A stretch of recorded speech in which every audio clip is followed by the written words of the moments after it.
The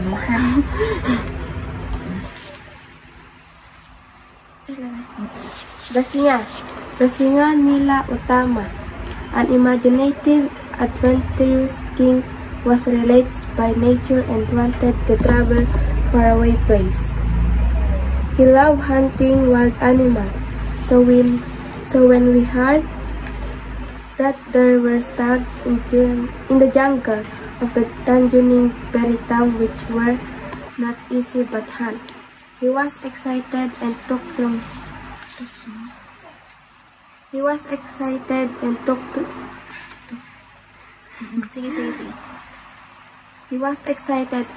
with him a great fleet of ships to Tanjong Bentang.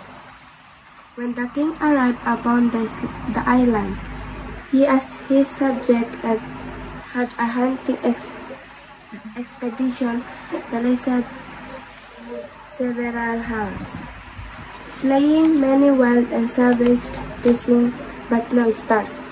This disappointed the king, for he had a sense of unfulfillment in his heart.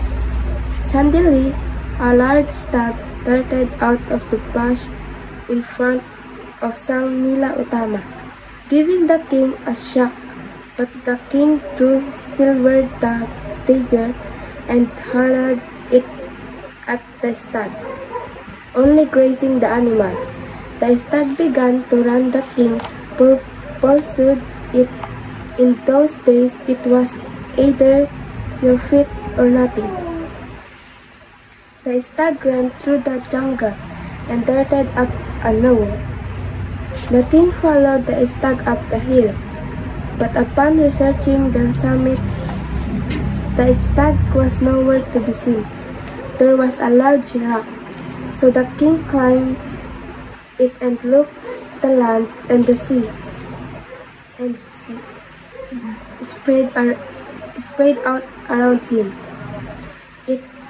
At the distance, he was a stretch of wild Santis Island. Sang Nila Utama, fascinated by the sign of the land, he turned to one his subject who had followed him. What is the name of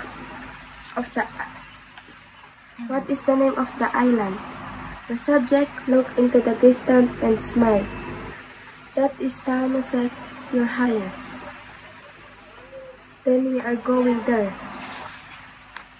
The king ordered his fleet to set sail, and they began their journey towards the island.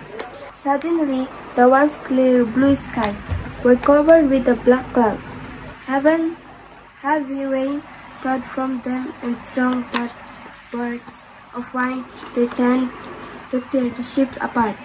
The ship crying Sang Nila Utama was in the very eye of the storm. The crew lowered the sail. He started to beg the water from the ship and get most of the cargo from jettisoning. However, an idea came to the king's head. He remembered a story his grandfather told him how one of his ancestors became the sea king, and that his crown was the only thing which belonged to his ancestor.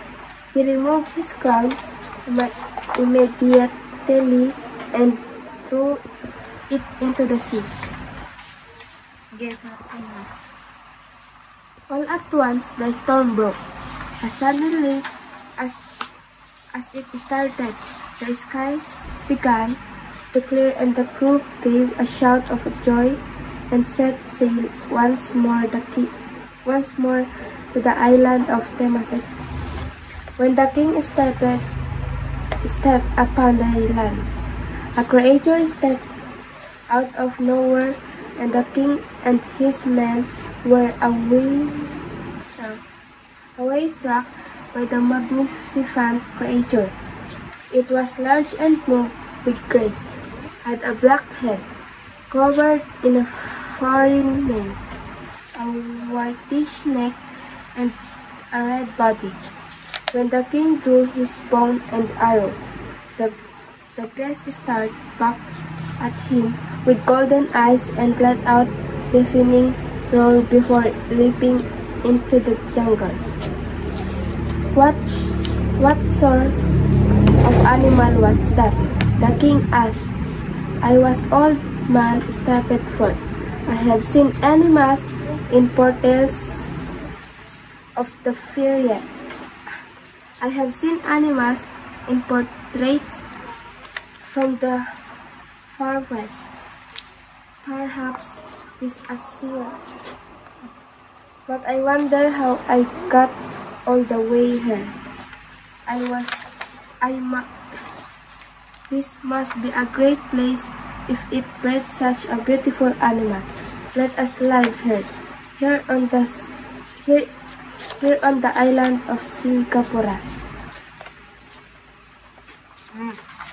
Ngayon naman, tayo ay mag-Q&A tapos sagutin natin yung sinend ni ma'am. Ngayon ay mag-Q&A tayo tapos magta-timer tayo para makita kung anong oras ka sumagot. Sulat mo lang dyan sa may printed. And who is the main character of the story? So, sino daw yung pinaka-main character sa kwento? Dito, sa sino. Gusto mo bang ikon? Yan. Yan yung story kanina. Pakita mo. Yan.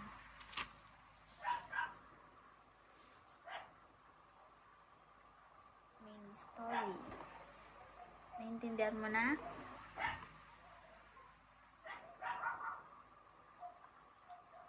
Kasunod, what type of animal was Sang Nila Utama originally trying to hunt? So, ano daw yung animal na gusto nilang hunting, hanapin?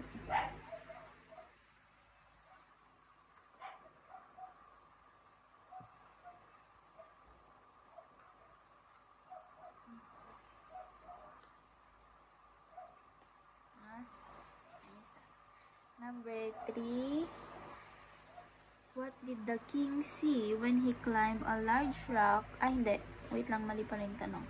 Number 3. What is the name of the island that Sang Nila Utama wanted to visit?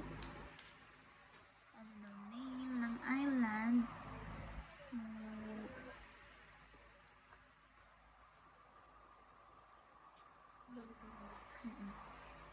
Number 4.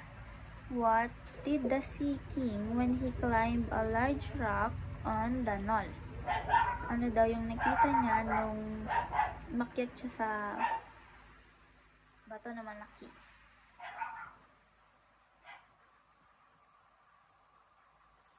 Number 5. What happened to the weather when the king's fleet set sail on the island? Ano daw nangyari sa weather? Isulat mo.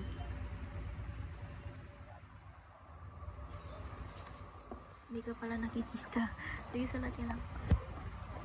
Yung kata natin, Okay lang yan. Hindi ka naman pa.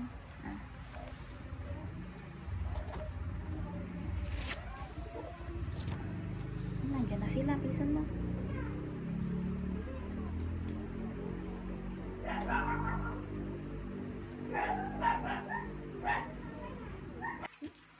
Number 6. What did the king do with his crown during the storm? So, ano daw ginawa ng king sa kanyang crown?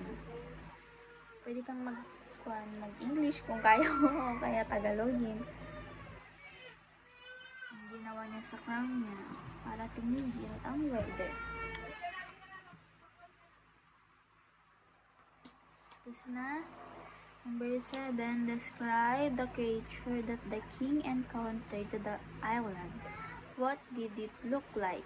So, ano daw yung creature na nakita nila sa island? Ano daw yung itsura niya, ganun. Itsura ng island.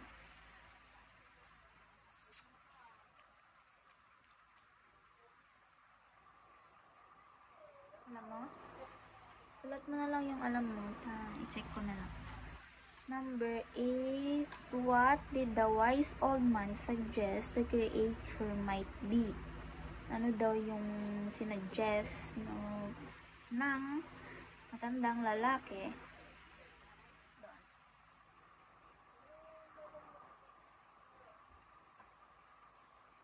Number 9 na.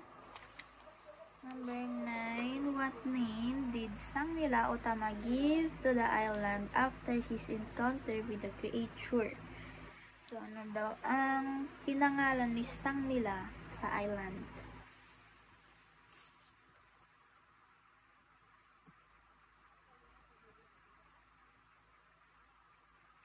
Number 10. What theme can be identified in the story of the Singa?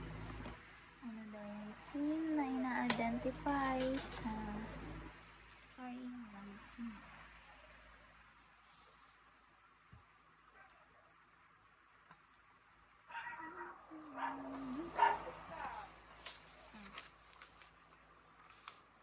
Sulat natin yung time. Pero mga balkan na.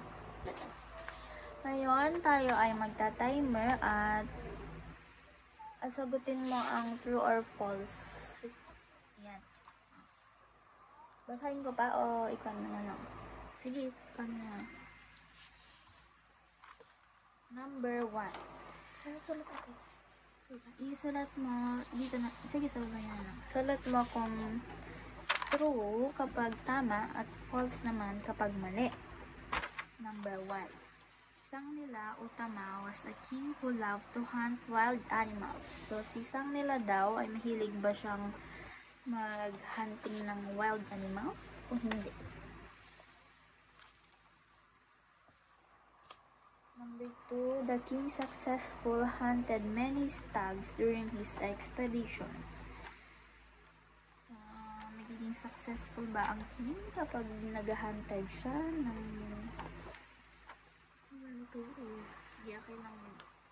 Number 3. The island that Sang-Nila Utama saw from the north was named Temasek. So, ang island nga ba na nakita nila ay pangalan ay Temasek. Number 4. The weather was calm and sunny when the king's fleet set sail for the island. So, nung nasa dagat ba sila, sunny, maaraw, o at kalmado? Number 5. Sang-Nila Utama threw his crown into the sea and to calm the storm. Tinapon ba ni King yung kanyang crown para maging kalmado yung dagat?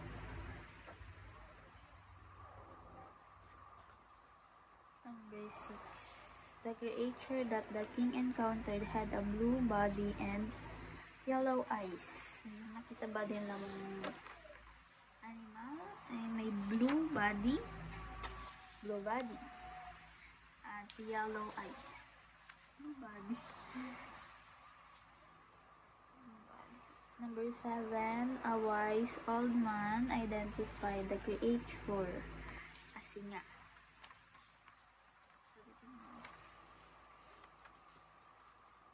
Number 8. Sang-Nila Utama named the island Singapura after his encountering the creature. Pinangalanan ba ni Sang-Nila Utama yung island na Singapura? Number 8. Ay! Name the island. The king decided, oh my god. Number 8. The king decided to leave the island after encountering the creature. Decided on king. Number 9. Sang-Nila Utama named the island Singapura after encounter with the creature. Sang-Nila Utama ay pinangalan niyang Singapura yung island. Number 10. The last one. The story of the Singa has no connection to Singapore history. So, yung binasa mo daw ay wala ba siyang connection sa Singapore history? True or false? Yan. Sulat mo. 16, 23. Parang rest. Plus 16, 23.